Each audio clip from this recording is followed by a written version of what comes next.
What was the biggest scandal in the last pontificate, the pontificate of Pope Francis? Do you recall anything really remarkable that stands out in your mind? There actually might be multiple potential events that you're thinking about, but one is probably the most noteworthy, and that is the Pachamama scandal, something that we've talked about at great length on this channel, among other scandals that erupted during the pontificate of Pope Francis. I mean, it was a very rough pontificate. A lot of controversial claims were made, both by the Pope and about the Pope. A lot of confusing information and conflicting information from the Pope and about the Pope. I spent a lot of time on this channel correcting a lot of that misinformation, but also offering, when appropriate, some constructive criticism of Pope Francis. I pointed out on the one hand, a lot of information about him, a lot of the claims are just simply false. They're promoted all over social media. They're promoted by the news, both secular and Catholic, but they're just simply not true. And I often showed the primary sources. Here's what he actually said. Here's what actually happened. Here's how to make sense of this. Here's why what they're telling you isn't right. In some cases, however, what was being reported was accurate. And I would say, yeah, there's a problem here. Or maybe there was no conversation or comment about something that needed to be criticized about Pope Francis. And I would mention that on this channel. But the big takeaway is we saw some really, really massive targeting of Pope Francis from the media, from everyone from Fox News to Breitbart to EWTN.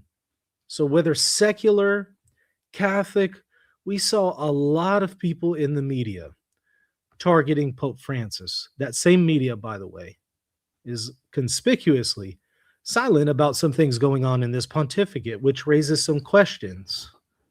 They were so vocal about Pope Francis, but very, very silent about the current pontificate when a lot of the same grievances are still present. Why is that? Why is there a difference? Why is there a change? I think I'm starting to get some answers to that question, and I want to share them with you.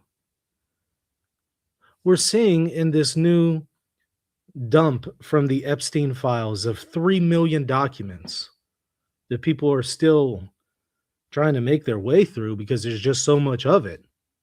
They say if you stacked it all together, it's 3 times the height of the Statue of Liberty. I mean, this is a lot of stuff. So I suspect this is going to take years to go through. But something is coming out already, and that is Epstein's relation to or problems with the Vatican. We've spoken a little bit about that already this week and last week, but something else is coming out in relation to him and the Vatican. In this new document dump from the DOJ, evidently there was a plot on part of Steve Bannon and Epstein to take down Pope Francis, at least according to their own words, according to their own messages, now released by the DOJ, which we'll take a look at. But I noticed something. This was in 2019. 2019. What happened in 2019?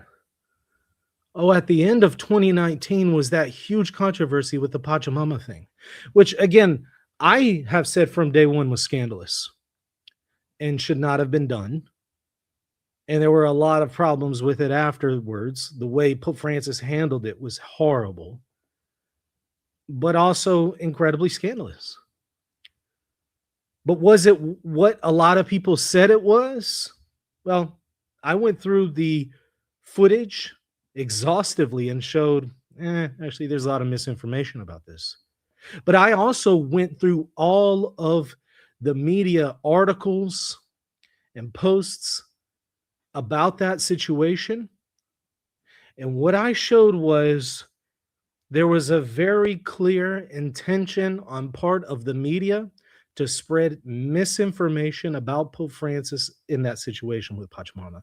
Whatever criticisms we can offer about it, and there are many, there were a lot of false claims made about it, and it spread like wildfire, spread all over.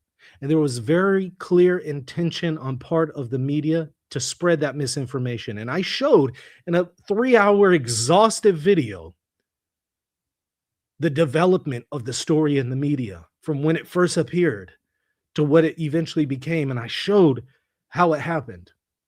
And I showed all the problems with it. And what I took away from that was the media is very organized in perpetuating lies. And here I'm talking about secular media and Catholic media, both coordinated in spreading misinformation and lies.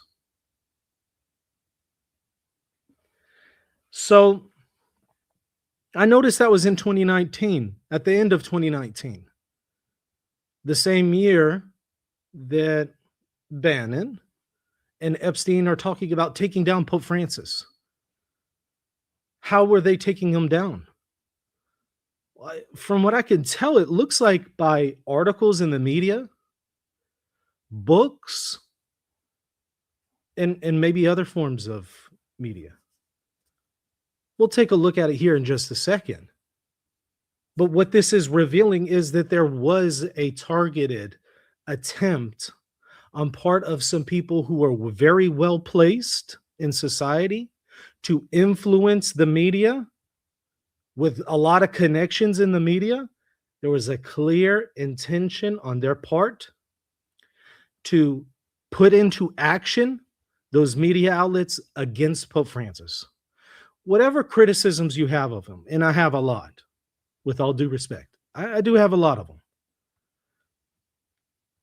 Whatever criticisms you have of Pope Francis, you have to admit, if you know what you're talking about, and if you're being honest, a lot of the claims that were made about him were just simply not true. Whether he was a good pope or bad pope, whether he was the best or worst pope, a lot of the information was misinformation. And it came from the media. And it was coordinated. And I showed for years and years and years, especially after 2019, I showed, look at this story in the media. They're all repeating the same misinformation. And they're all doing it in a coordinated way. And they're all refusing to acknowledge the data that completely negates what they're saying. They're all conveniently ignoring it. And they're all repeating the same talking points. And I showed that from 2019 until the end of his pontificate. When all of a sudden, whenever he passed away and the new pope was elected, all of a sudden it stopped because it's now a new pope. It's like the media arm, this machine that was in place to take down the pope, it stopped. Why? Well, the pope died. And they didn't carry that over to the new pope. Why is that? That's interesting, right? It seems like they were directly targeting a particular person, Pope Francis. And you have to ask why. Maybe we'll get some answers from what I'm going to show you now. Let me share my screen. Make sure to hit the like button and subscribe button, by the way. I'll greatly appreciate your support. Sharing my screen here. You should be able to see it right around now. Okay.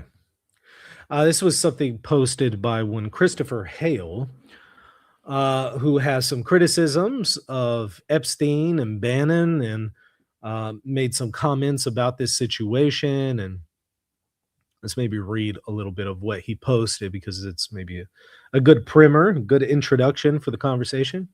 Then I'll show you some more.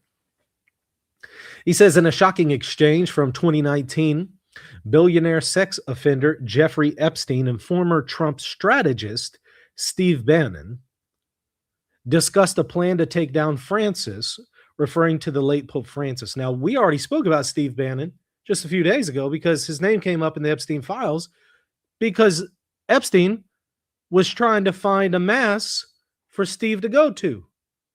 And so he was talking to this guy named Madar's Verza, cryptocurrency guy, but also Catholic, and asking him, hey, where are the Orthodox traditional Latin Mass type of liturgies in the Boston area that I could recommend to Steve? So Steve is evidently a practicing Catholic. Chat logs show Bannon bragging to Epstein about targeting a who's who of perceived enemies. The Clintons, Francis, EU. Come on, brother, he says, lumping the reformist Pope in with political foes. Epstein appeared to encourage Bannon's anti-Francis crusade. At one point, Bannon even quipped that Epstein was now an executive producer on a project named ITCOTV, seemingly in the closet of the Vatican. Well, there's no doubt about it. If you look at the transcript, Bannon clarifies ITCOTV is in the closet of the Vatican. A tell-all book about Vatican secrets, which you can find on Amazon, evidently. It's already been published. It was published in February of 2019. And Bannon tells him, hey, you're now the executive producer of this book, In the Closet of the Vatican: Power, Homosexuality, and Hypocrisy. It's a book exposing hypocrisy, homosexuality, and sex abuse in the Catholic Church. And Epstein is evidently the executive producer of a book that's exposing sex abuse in the Vatican. It says, in the closet of the Vatican exposes the rot at the heart of the Vatican in the Roman Catholic Church today. This brilliant piece of investigative writing is based on 4 years of authoritative research, including extensive interviews with those in power, the celibacy of priests, the condemnation of the use of contraceptions, countless cases of sexual abuse, the resignation of Benedict XVI, misogyny among the clergy, the dramatic fall in Europe of the number of vocations to the priesthood, the plotting against Pope Francis. That's interesting. All these issues are clouded in mystery and secrecy. And this is evidently a New York Times bestseller. That's interesting, right? New York Times bestseller. Let's see here. Associated Press is commenting on it. Catholic Herald, Sunday Times, The Tablet, Washington Book Review, National Catholic Reporter. It got a lot of reviews, right? It got a lot of attention. Evidently, Bannon is telling him that he's the executive producer of this takedown book. Well, Epstein responded with a single cryptic word: porn. I don't know. When somebody tells you, hey, you're now the executive producer of this new book, why would you respond porn? What does that mean? Maybe that's his code word for cool. He thinks that's cool. I don't know. What does porn have to do with that? But he vowed again,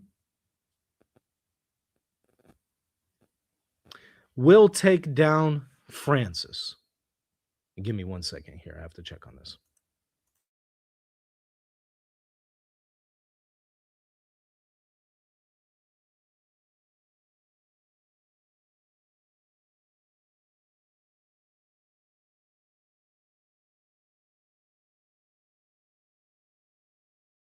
Sorry about that.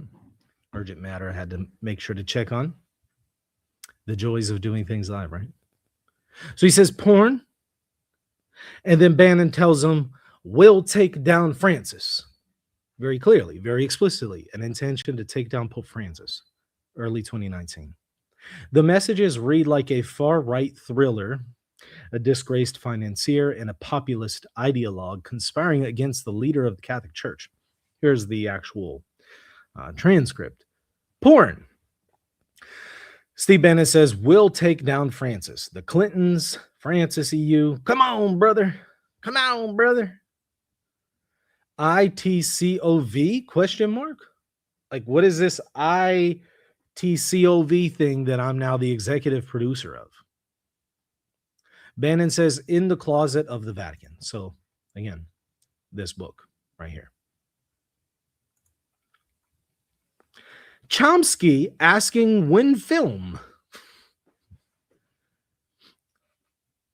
No, Chomsky, Jewish figure. When film. I don't know if they plan to do a film about it or they're talking about some other film. And then he links something else to him, some article. This explosive revelation raises new questions about Epstein's ties to conservative Catholic circles. Bannon has long aligned himself with traditionalist Catholic hostile to Pope Francis's reforms. And here we find Epstein, a secular Jew man known for his decades-long sex trafficking crimes, apparently in the loop on that take down Francis agenda. So this is really weird. Epstein, Jewish guy, clearly not committed to religion, right? Secular Jewish man, wants to team up with, I don't know, radical traditionalists to take down Pope Francis in the form of a media propaganda campaign. That's weird. The idea of an American financier meddling in a Vatican power struggle sounds like a fiction novel, yet these messages are evidently real. They form part of a larger trove of Epstein communications recently made public by the U.S. Department of Justice, offering an unprecedented glimpse into his far-flung networks. It seems Epstein had positioned himself at the nexus of several global power streams, including the Catholic culture wars. And the rest of the article, you have to sign up or whatever to read it. But you get the point from this, right? And there's a lot already in this. It's pretty wild to see. Here's, by the way, the first part of that text message. Dude, I thought you were global player. Sean will get to you, Steve tells Epstein, today. You're now executive producer of ITCO TV. And he just says porn. Because that's totally normal to just reply with the word porn, right? It's just so normal. We'll take down Francis. Okay. Now, another September 2018 document is from Jeffrey Epstein to Steve Bannon.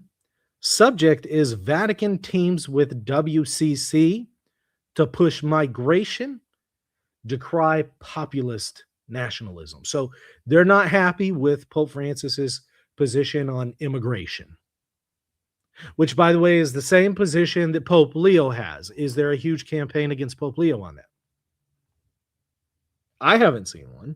I've seen some criticisms, but not some massive campaign against Pope Leo on the very same position that Pope Francis held. But there was a campaign against Pope Francis. And now I think we're starting to see where that originated. That's interesting. Here at least we shall be free, Epstein says. The Almighty hath not here for his envy, will not drive us hence. Here we may reign secure, and in my choice to reign is worth ambition, though in hell. Better to reign in hell than serve in heaven. So, again, a secular Jew is teaming up with Catholics to take down the Pope and talking about how it's better to reign in hell than serve in heaven. Bannon had wrote to him and said, better to reign, basically agreeing with the saying here. The previous message in the chain said, great, they forgot to mention Lucifer himself. And this was in reference to Bannon sending a Breitbart article criticizing Pope Francis on immigration. Vatican teams with WCC to push immigration, condemn populist nationalism. And Epstein's like, yeah, great job, love it, except they forgot to mention Lucifer. I don't know what that means. But Bannon wrote back, better to reign, and then Jeffrey agreed, yeah, better to reign in hell than serve in heaven. It's just really weird, right? Another email from Bannon, March 2018, to Jeffrey Epstein. A Catholic bishop and his rural Chinese parish worry about a deal between Beijing and the Vatican, the Washington Post. And he sends that to Epstein. So something critical about Pope Francis and his dealings with the Vatican on the question of the Chinese Catholic Church. And we did see a whole lot critical of him on the China deal that is still secret. We don't really even know what negotiation and deal they came up with. But we did see a lot of criticism about Pope Francis about it. Whether right or wrong, it's interesting that it could be that some of that criticism originated with these guys.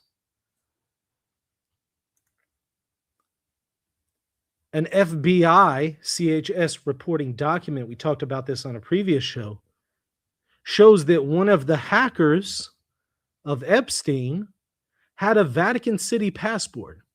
So he was close to the Vatican in some ways. One report, or one person close to Epstein in the Epstein files, said that Epstein lived in the Vatican, but we don't have any external confirmation of that.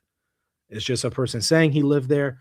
We don't know if that's true or not. Maybe it is, maybe it isn't. All we have is a photo of him and the Pope, but a photo with someone and the Pope doesn't mean you live there. Maybe you did, maybe you didn't. But you have that, and then you have him working with somebody who is a hacker, who has an Israeli passport and a Vatican City passport. So in some way, it looks like he has some close ties on the very inside of the Vatican. Was he able to manipulate some of the people in the Vatican? Was he able to help direct some of those people to become very critical of the Pope? And to what end and why, right? What's the motivation? Is it because Pope Francis was calling out economic corruption in the Vatican itself and trying to reform it? Calling out sex abuse in the church and trying to reform it? I don't personally think he did a good enough job, in my opinion. I think the Rupnik thing is a perfect example of it. But was he trying? And maybe Epstein wasn't happy with that? I don't know. What was the motivation here? Was it that you had some of these radical traditionalists that just didn't like what Pope Francis was saying about the death penalty or about Amor Laetitia? And so they wanted to take him down, and they knew that they had somebody like Jeffrey Epstein who was very well placed and could put them in touch with the right people and get the articles out there. I don't know. I don't know. Let me show you something else, though. From Madar's Versa, again, cryptocurrency guy, but Catholic, writing to Epstein, subject line, purification of the church. You mentioned that Steve Bannon, is working for the purification of the church. Now, that's one way to put it. Taking down the Pope evidently is purification of the church. Okay. I'm sure that's how they see it, right? If there is anything meaningful, any meaningful way for me to help, I'd be very interested. I do pray for the Pope and will also keep some of Steve's efforts in my prayers. The need for clarity and transformation is more than distinct. Well, I certainly agree. More clarity was needed from Pope Francis and from Pope Leo, for that matter. Clarity is certainly needed. But I'm not getting the impression this is just an intention to ask for clarity. I'm getting the impression that Steve and Epstein were trying to, I don't know, to use their words, take down the Pope. That seems like a little bit more than just asking for clarity.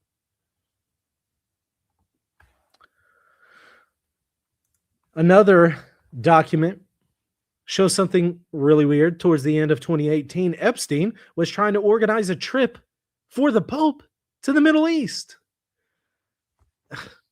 How does he have that kind of influence in the Vatican? How does he have that kind of relationship with the Vatican? On the one hand, He's close enough to the Vatican to attempt to organize a trip to the Middle East for the Pope. On the other hand, he's trying to take it down. Honestly, this raises more questions than it answers. I think it would be helpful if the Vatican came out and told us what the Vatican knows at this point, because I'm sure they know. What do they know? What exactly was Epstein's relationship with the Vatican? I think it would be helpful for the Vatican to be very transparent about that. What do they know about him working with them to help organize a trip or working against them to take down Pope Francis? I think we deserve some answers. And I think that the Vatican, at the very least, is positioned to give some of those answers, because Jeffrey Epstein he's not here. And unless something else comes out in the files that answers these questions, I don't know if Steve Bannon is going to give us an answer. So I have to look to the Vatican for some answers. Maybe Pope Leo will make a statement. Thank you so much for the super sticker here. Because of Francis' background with liberation theology threatens global corp interests and shareholder supremacy of profits over people versus a more compassionate model of capitalism, such as multiple stakeholders models such as B Corps and conscious capitalism. It could be that is related to the intentions and motives here. I don't know for sure, though. I think that we would certainly benefit from the Vatican maybe telling us what they know. And I also think that Steve Bannon maybe needs to make a comment and explain what's going on here, because he's all over the Epstein files in these conversations, and he's talking about taking down the Pope, but he's also a committed Catholic. I think that Catholics are owed an answer and an explanation from Steve Bannon. I think that's fair. Hey, what's going on? You said you're a Catholic, but you're trying to take down the Pope. Can you explain why? How does that make sense? I don't know. I'd like to hear what he has to say. I don't know if we're going to get any answers from him, though. But hey, if we do, I'll let you know. And if I find out anything else from the files, I'll certainly do some more follow-up shows. If you appreciated this one, make sure to hit that subscribe button. I'd greatly appreciate your support. I can only offer this kind of material to everybody every single day for free at no cost. I can only do that because of generous donors and patrons. So if you want to continue to see material like this, make sure to hit the subscribe button, but also consider visiting Patreon, patreon.com/reason and theology, or maybe stop by rtcourses.com, purchase one of my lectures and courses, further your education, and also help me out. But there's also a PayPal link and a GoFundMe link there in the show notes. So if you appreciate my work, I would appreciate it if you prayerfully consider supporting the channel. All right, that's going to do it for this one. God bless you all. Hey, thanks so much for watching. Make sure to subscribe. And if you want to support my work, check me at patreon.com/reason and theology. Also check out my second channel, Knowledge and Wisdom, right here on YouTube.